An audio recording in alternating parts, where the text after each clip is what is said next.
Senator Ted Cruz, how are you, sir? Mark, my friend, I'm doing terrific. How are you?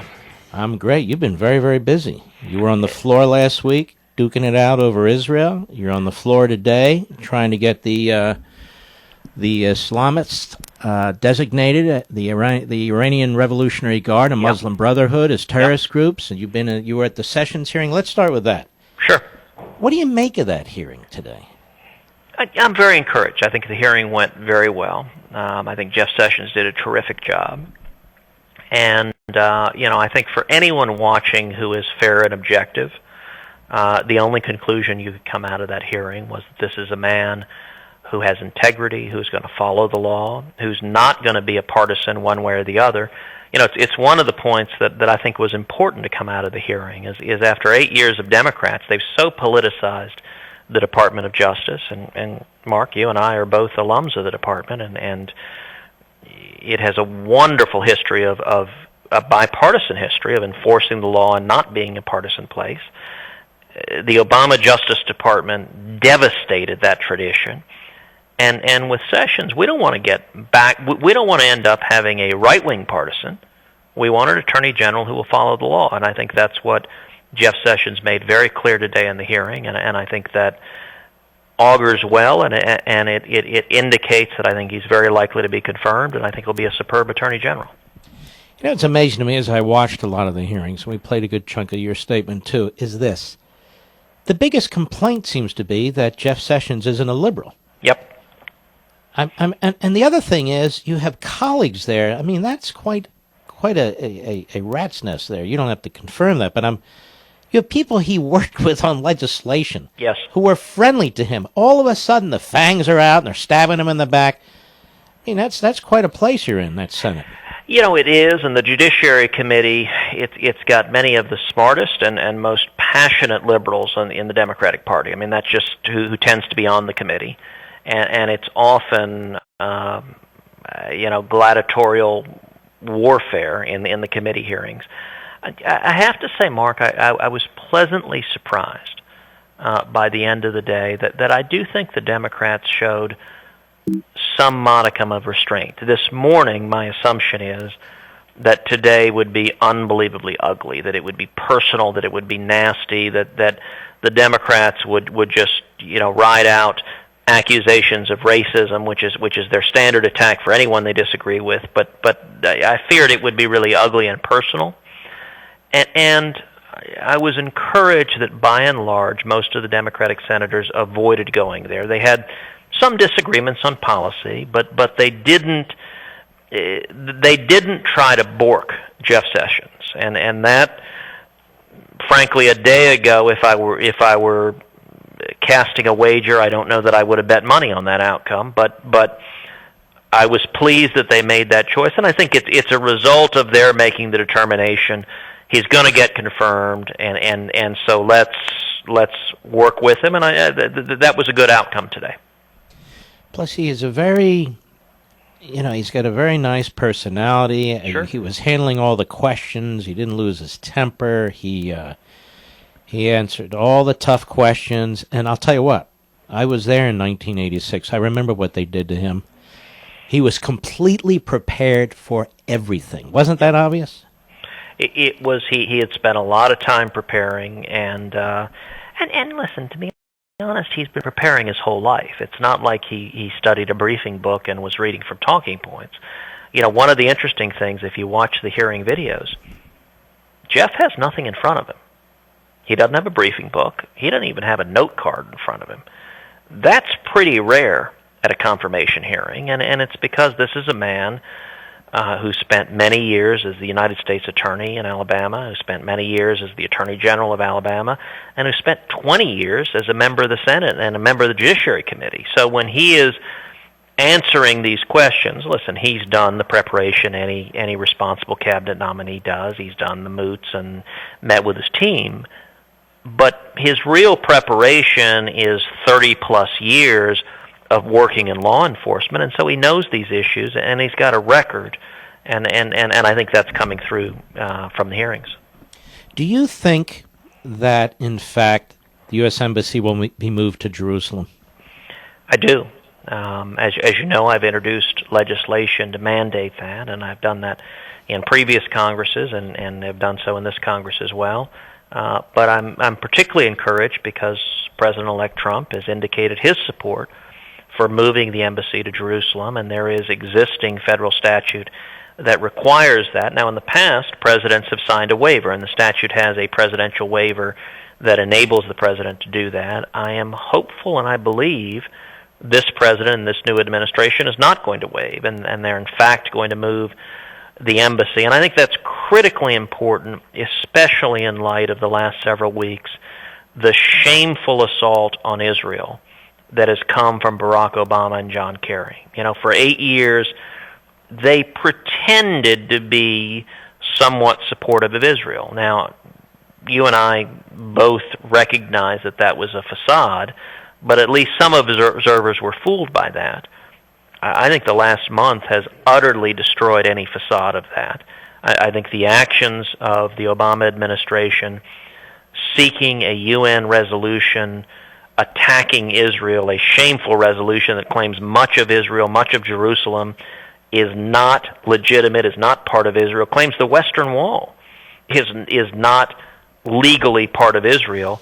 I think they did that because Obama and Kerry wanted a legacy, and I think they've succeeded, that they have achieved a legacy that history will record and the world will note that Barack Obama and John Kerry are relentless enemies of Israel.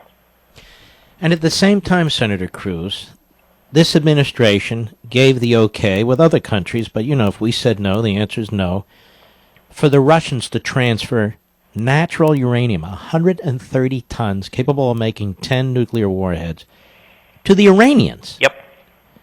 I mean, don't they even talk to Congress anymore about any of this stuff? No. The Obama administration has an absolute contempt for Congress. It has a contempt for Republicans, but one of the unspoken secrets, it has a contempt for Democrats in the Congress as well. I mean, this is a president who believes he is, for all intents and purposes, a monarch. Now, there's a silver lining to that.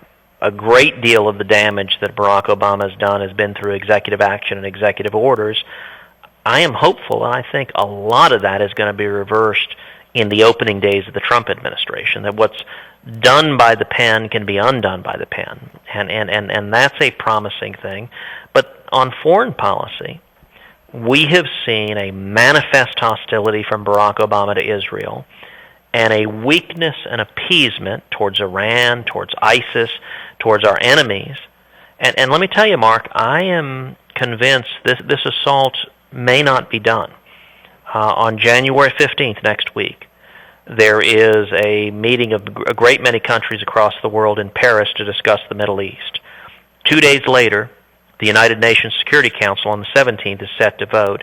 And my fear, my concern, is that there's another shoe to drop on Israel, that Obama wants to plunge the dagger as deep as he can, and that we are going to see one of two things: either a UN Security Council resolution embodying the 6 principles in Kerry's abominable speech on Israel, or even worse, seeing the UN go the full distance and recognize an independent Palestinian state and admit an independent Palestinian state as a member of the United Nations. I hope that doesn't happen. On the Senate floor last week, I called on our allies. If you want to remain a friend and ally of America, do not go along with these assaults on Israel that are being perpetrated and orchestrated by Barack Obama on his way out the door. And then finally today, I had no idea. I mean, it never really occurred to me, never really thought about it, but the idea that the Muslim Brotherhood is not assigned the label terrorist group, and the Iranian Revolutionary Guard, which has killed American soldiers. Tell us about that. Well, you look at both organizations, the Muslim Brotherhood, the Iranian Revolutionary Guard. They have a long history of supporting terrorism, of financing terrorism, of advocating for terrorism, and both organizations have the blood of American soldiers, the blood of American citizens on their hands. And yet this administration engages in willful blindness and indeed frequently apologizes for the Muslim Brotherhood and the Iranian Revolutionary Guard.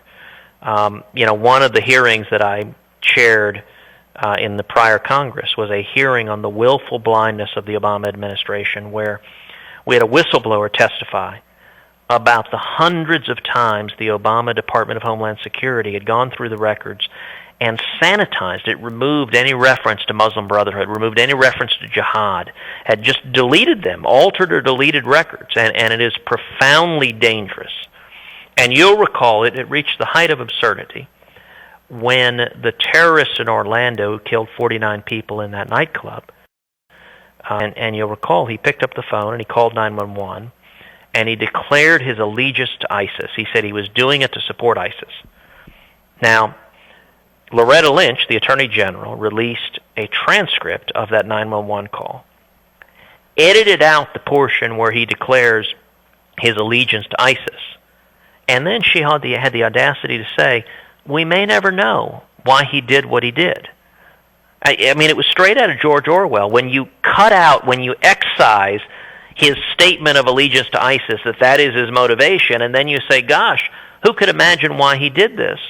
That's the willful blindness we've seen, and one of the things, Mark, that I'm confident about is that I believe that's going to change in the new administration. And let me say one final point, which is that I've joined with my colleague Lindsey Graham. We're going to be introducing legislation this week that eliminates U.S. taxpayer funding for the United Nations, zeroes it out, until the United Nations reverses this shameful anti-Israel resolution. And my hope is this is legislation that will get bipartisan support, that we will pass it. It's the only thing that will get the UN's attention, is take away their money.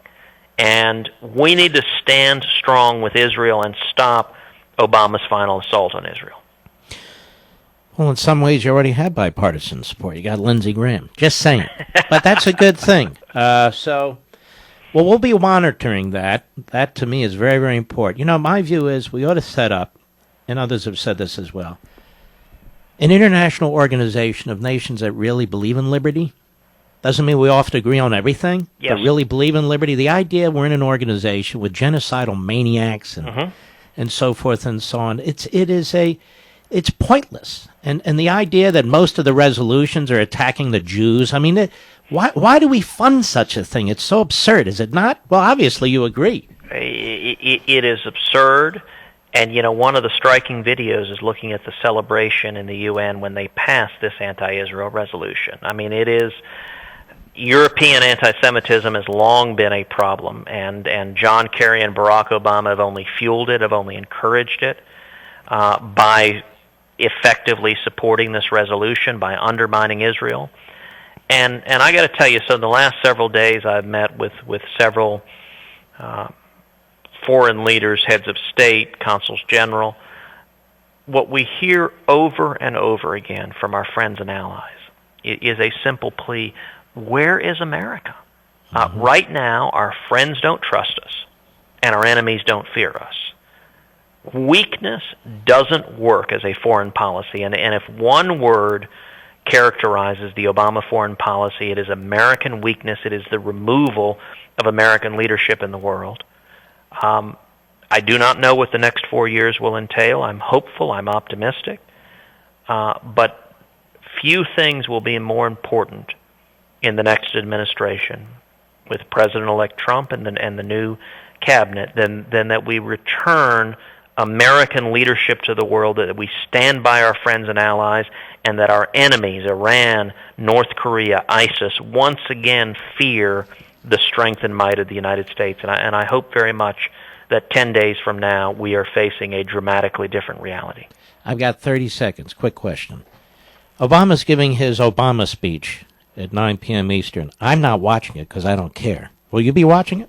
No, not remotely. Who cares at this point?